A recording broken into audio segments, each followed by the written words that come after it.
कोशलो नाम मुदितस्फीतो जनपदो महान् निविष्टः सरयूतीरे प्रभूतधनधान्यवान् अयोध्या नाम नगरी तत्रासील्लोकविश्रुता मनुनामानवेन्द्रेण या पुरी निर्मिता स्वयम् आयतादश चद्वे च योजनानि महापुरी श्रीमती त्रीणि विस्तीर्णा सुविभक्तमहापथा राजमार्गेण महता सुविभक्तेन शोभिता मुक्तपुष्पावकीर्णेन जलसिक्तेन नित्यशः ताम् तु राजा दशरथो महाराष्ट्रविवर्धनः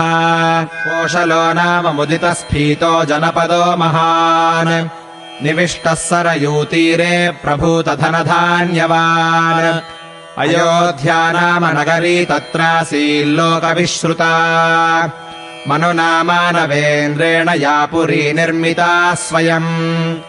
आयतादश चद्वे च योजनानि महापुरी श्रीमती त्रीणि विस्तीर्णा सुविभक्तमहापथा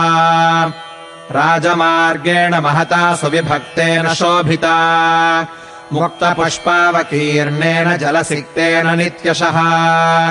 ताम् तु राजा दशरथो महाराष्ट्रविवर्धनः कोशलो नाम मुदितस्फीतो जनपदो महान् निविष्टः सरयूतीरे प्रभूतधनधान्यवान्